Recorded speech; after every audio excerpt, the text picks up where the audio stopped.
السلام علیکم ورحمۃ اللہ وبرکاتہ۔ ان الحمد للہ والصلاة والسلام علی رسول اللہ۔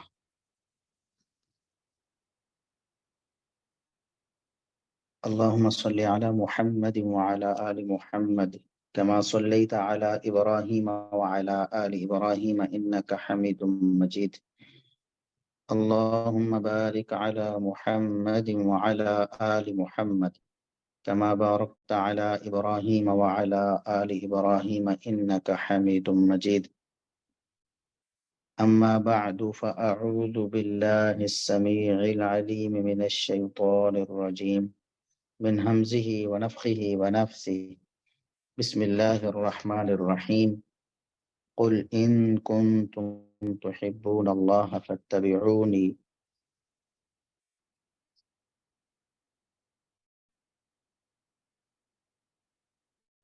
معزز سامعین و سامعات، آج کا ہمارا یہ سیشن حدیث رسول صلی اللہ علیہ وسلم پر اٹھائے جانے والے شبہات کے رد میں ہے۔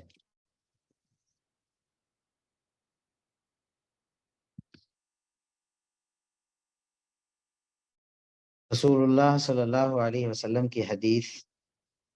دین اور شریعت ہے۔ آپ صلی اللہ علیہ وسلم پر دو قسم کی وحی آتی تھی، ایک وحی جلی جسے قرآن کریم کہا جاتا ہے، اور دوسری وحی خفی جسے حدیث اور سنت کا نام دیا جاتا ہے۔ اور یہ دونوں قسم کی وحی ہمارے لیے دین اور شریعت ہے، اور اس پر عمل کرنا فرض اور واجب ہے، اور کسی مسلمان کے لیے دونوں قسم کی وحی میں سے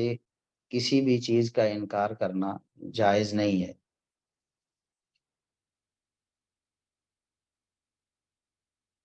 لوگ جس طرح شریعت کے بہت سارے امور میں اعتراضات اٹھاتے ہیں، کچھ لوگ ایسے ہیں جو غیر مسلم ہیں، یعنی اسلام کے دعوے دار نہیں ہیں، پھر وہ ہمارے دین میں، ہماری شریعت میں عیب نکالنے کی کوشش کرتے ہیں۔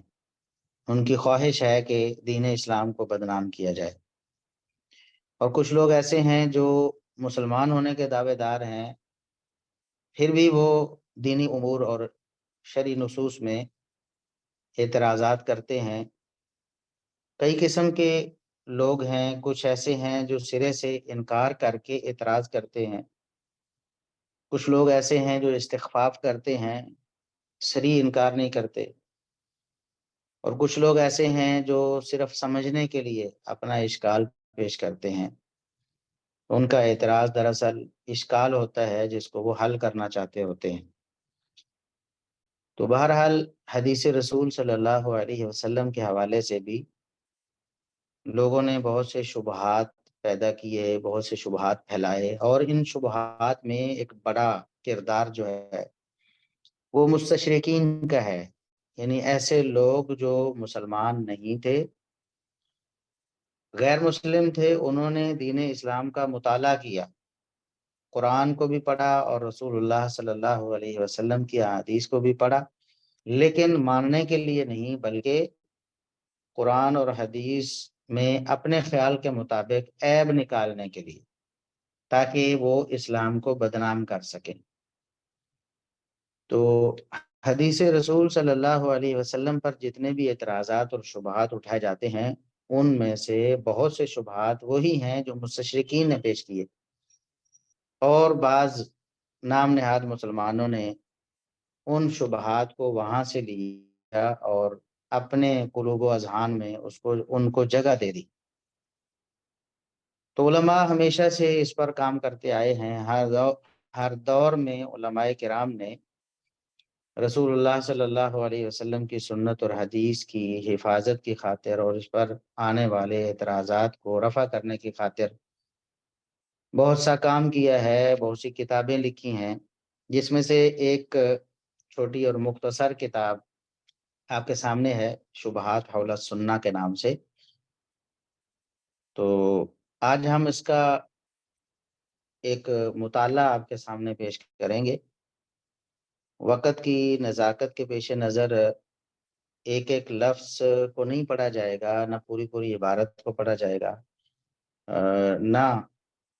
پورا پورا ترجمہ کیا جائے گا، بلکہ کوشش کی جائے گی کہ ہمارا 1 گھنٹے کا جو سیشن ہے اس کے اندر اس کتاب کا خلاصہ پیش کر دیا جائے اور اس پر کچھ تعلیق ہو جائے، تاکہ آپ لوگوں کو بات سمجھ آ جائے۔ جو بڑے بڑے شبہات ہیں منکرین حدیث کے، حدیث کا انکار کرنے والے لوگوں کے، یا استخفاف کرنے والے لوگوں کے، یا مستشرقین سے ان کے شبہات جو بعض لوگوں نے ان سے مستعار لیے ہیں، تو جو بڑے بڑے شبہات ہیں ان کے بارے میں آج بات کی جائے گی، اور شبہات کو پیش کر کے ان کا کتاب و سنت کی روشنی میں اور علمی اور منطقی رد پیش کیا جائے گا، جیسا کہ اس کتاب میں موجود ہے۔ کتاب آپ کے سامنے ہے، تو انشاءاللہ ہم ان شبہات کو ذکر کرتے ہیں۔ سب سے پہلا شبہہ جو اس حوالے سے ذکر کیا جاتا ہے اور زبان زد عام ہے، جب بھی آپ کسی انکار حدیث میں مبتلا شخص سے بات کریں گے تو عموماً وہ سب سے پہلی جو بات کرتے ہیں وہ یہ کرتے ہیں کہ ہمیں قرآن کافی ہے۔ اور اگر آپ بر صغیر میں دیکھیں، جو لوگ منکرین حدیث تھے، غلام احمد پرویز اور اس طرح کے لوگ، تو وہ سب سے پہلے یہی بات کرتے ہیں، جی حسبنا کتاب اللہ، ہمیں قرآن کافی ہے۔ اور قرآن کافی ہے، یہ ویسے تو قرآن واقعی کافی ہے، لیکن یہ دراصل ایک شبہ ہے۔ کلمۃ حق ارید بها الباطل، یہ کلمہ تو حق ہے لیکن ان کی مراد باطل ہوتی ہے۔ وہ کہنا یہ چاہتے ہیں کہ قرآن کریم کی آیات جو نازل ہوئی ہیں ہمارے لیے یہی دین اور شریعت ہیں،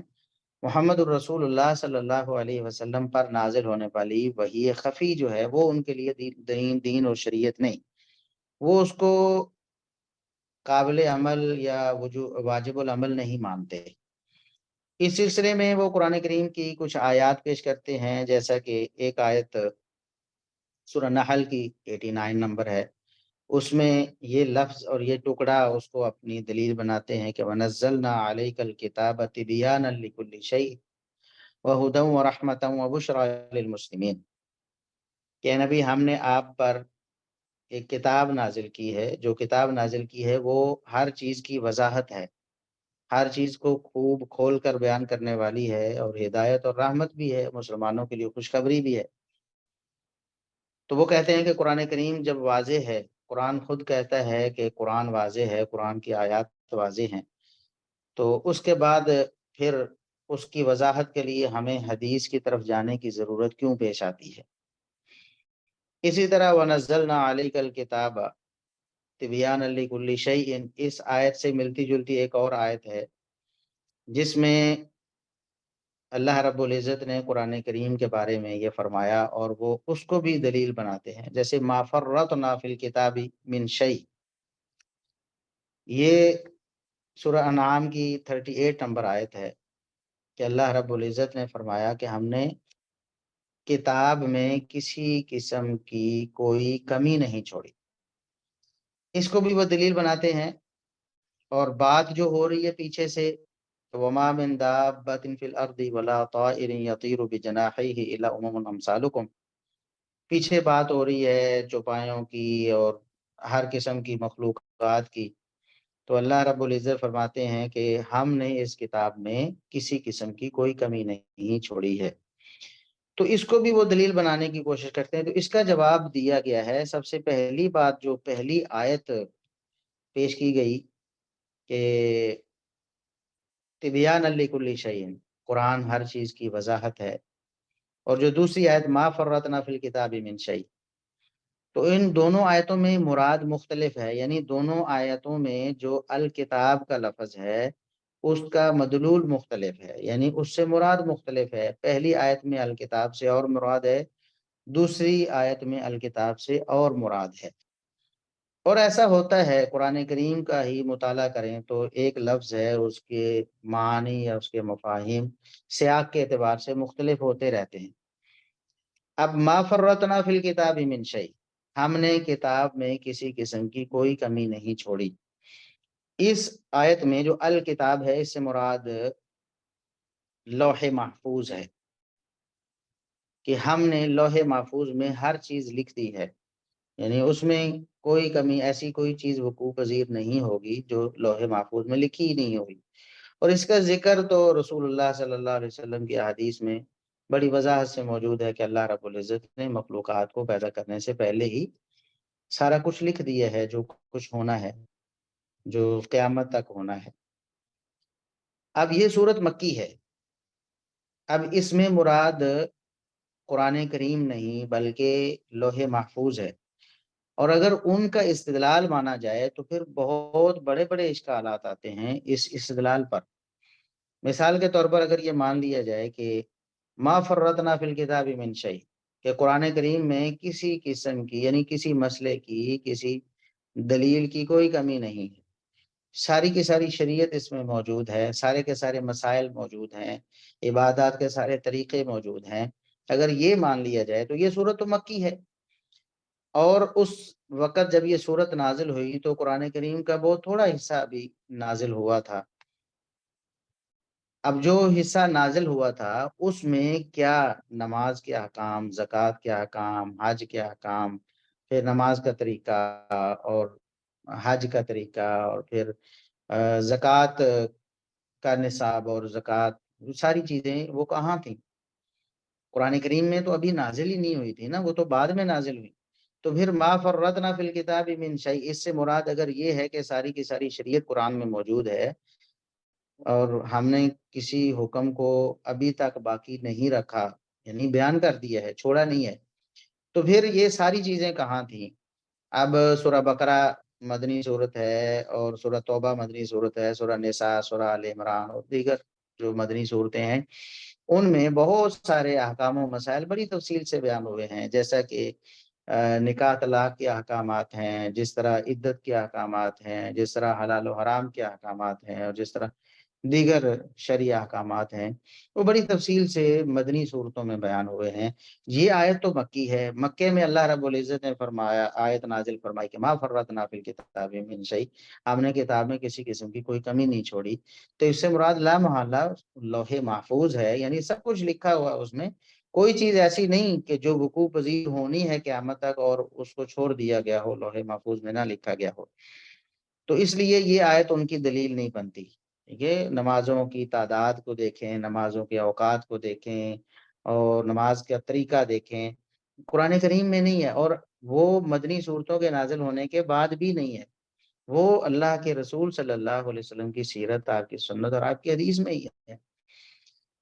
زکوٰۃ کے احکامات، مصارف کا ذکر تو قرآن کریم میں آ گیا، وہ بھی بعد میں نازل ہوا۔ اس وقت جب یہ آیت نازل ہوئی ما فرطنا فی الکتاب من شیء، تو اس وقت بھی یہ زکوٰۃ کے مصارف بیان نہیں ہوئے تھے، زکوٰۃ کے مصارف بعد میں بیان ہوئے۔ لیکن اگر مصارف کو بھی مان لیا جائے کہ پہلے ہی بیان ہوئے تھے، تب بھی زکوٰۃ کا نصاب اور دیگر جو شرائط ہیں زکوٰۃ کے حوالے سے اور احکام و مسائل ہیں وہ کہاں تھے؟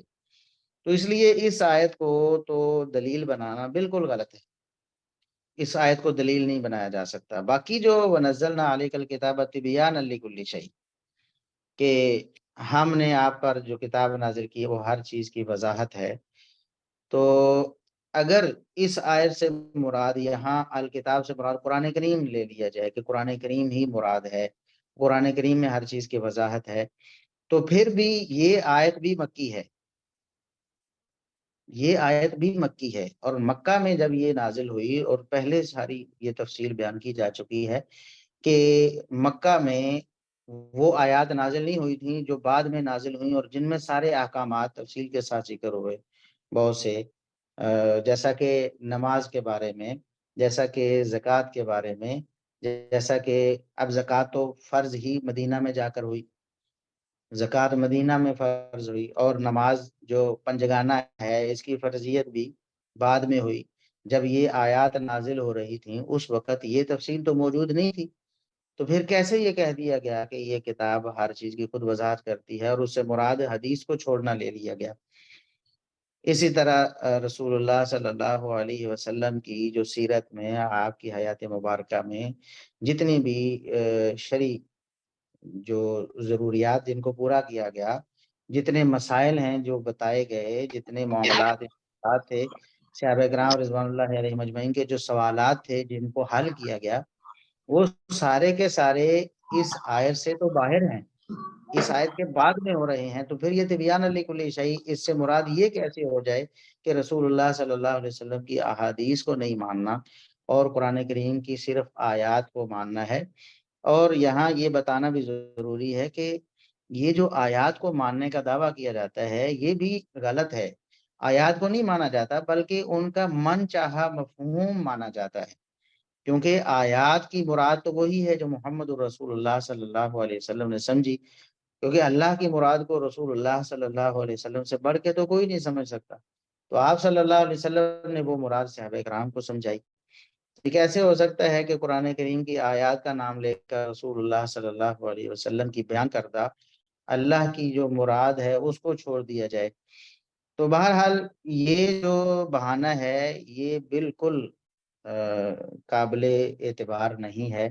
کہ قرآن کریم چونکہ خود واضح ہے اور قرآن میں کہا گیا ہے کہ قرآن واضح ہے اس لیے ہمیں حدیث کی ضرورت نہیں ہے، ورنہ تو پھر جتنے بھی بعد میں جتنے معاملات آئے ہیں ہجرت کے بعد، جتنے بھی جو بھی احکام و مسائل نازل ہوئے ہیں قرآن میں وہ بھی پھر زائد ہیں، گویا کہ طبیان تو پہلے ہی ہو چکا تھا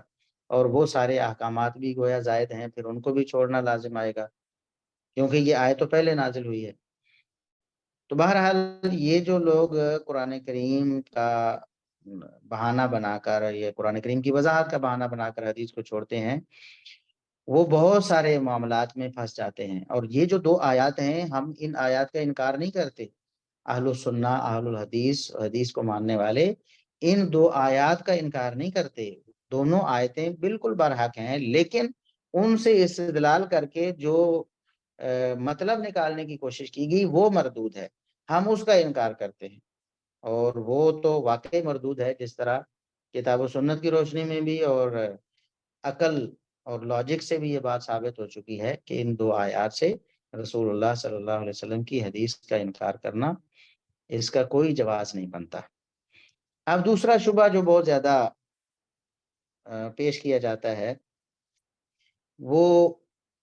عقل پرستوں کی طرف سے ہے۔ مستشرقین بھی ظاہر ہے عقل پرست ہوتے ہیں، جو غیر مسلم ہیں، مسلمان نہیں ہیں،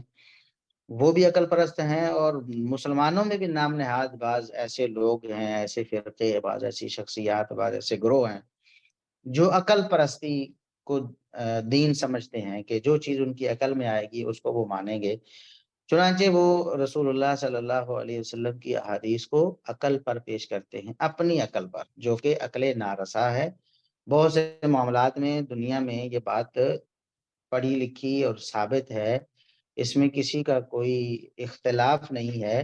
کہ انسانی عقل کی مختلف سٹیجز ہوتی ہیں، ایک سٹیج پہ وہ کچھ اور سوچ رہی ہوتی، دوسری سٹیج پہ کچھ سوچتی، تیسری سٹیج پہ کچھ۔ آج جس چیز کو عقل بالکل حق مان رہی ہوتی ہے کل اس کو باطل مان رہی ہوتی ہے، پرسوں اس کی مخالفت کر رہی ہوتی ہے۔ آج جس پر پورا زور صرف کیا جا رہا ہوتا ہے کل اس کی مخالفت کی جا رہی ہوتی ہے۔ تو انسان کی عقل تو مختلف اوقات میں بس اوقات صبح کو کچھ اور کہہ رہی ہوتی ہے، شام کو کچھ اور کہہ رہی ہوتی ہے۔ انسان اپنے فیصلے بدلتا ہے، کس لیے بدلتا ہے؟ ایک فیصلہ کرتا ہے، بعد میں اس فیصلے کو چھوڑ دیتا ہے، کوئی اور فیصلہ کر لیتا ہے، اور یہ اس بات کی دلیل ہے کہ انسان کی عقل میں جو ہے وہ تغیر و تبدل ہوتا رہتا ہے، وہ ایک سطح پر قائم نہیں رہتی۔ تو اس عقل کی وجہ سے اللہ رب العزت کی نازل کردہ شریعت کا انکار کرنا، یہ کوئی بیوقوف ہی کر سکتا ہے، کوئی عقل مند تو ایسا نہیں کر سکتا ہے۔ تو بہرحال وہ مستشرقین بھی ایسا کرتے تھے، اور ان سے متاثر ہو کر یہ لوگ بھی اپنے آپ کو مسلمان بھی کہتے ہیں، لیکن کہتے ہیں جی یہ حدیث عقل میں نہیں آتی، ہمیں سمجھائیں، ہماری سمجھ سے باہر ہے، اور پھر سمجھایا بھی جاتا ہے لیکن پھر بھی ماننے کے لیے تیار نہیں ہوتے۔ آپ مثال کے طور پر اس میں کوئی یا تو وہ سائنسی مفروضات کو لے آتے ہیں، جو بعض سائنسدانوں نے اپنے مفروضات پیش کیے فلکیات کے بارے میں، یا پھر طب کے بارے میں، میڈیکل سائنس سے کوئی چیز ایسی، اور وہ بھی ایسی کوئی حقیقت نہیں ہوتی بلکہ کوئی نہ کوئی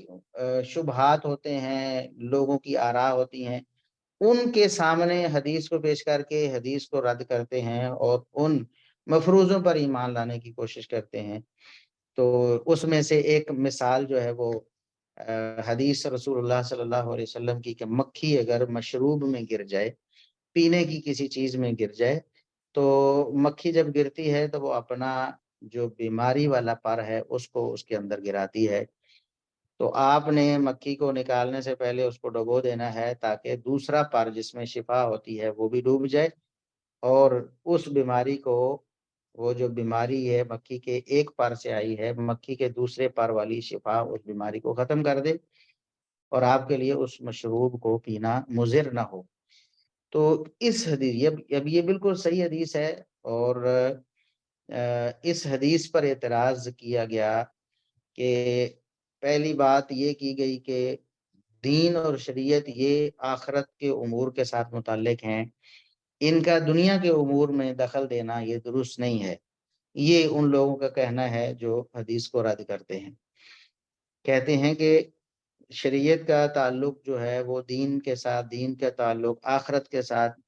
تو اخروی جو امور ہیں وہی حدیث کے ذریعے ان کو بتایا جا سکتا ہے، بیان کیا جا سکتا ہے. دنیا کے امور جیسے طب ہے اور دیگر شعبہ جات ہیں دنیا کے امور کے، ان میں تو رسول اللہ صلی اللہ علیہ وسلم کی احادیث کا کوئی عمل دخل نہیں ہے اور نہیں ہونا چاہیے. پہلی بات تو یہ ہے کہ دو قسم کی، یا تو وہ یہ جو اعتراض ہے، یا تو یہ اللہ رب العزت پر اور اللہ کی شریعت جو اللہ رب العزت کی طرف سے نازل کرتا ہے اس پر تان ہے، یا پھر رسول اللہ صلی اللہ علیہ وسلم پر تان ہے. کیونکہ جب نازل کرنے والا اللہ رب العزت ہے اور پہنچانے والے رسول اللہ صلی اللہ علیہ وسلم ہیں، تو یہ اعتراض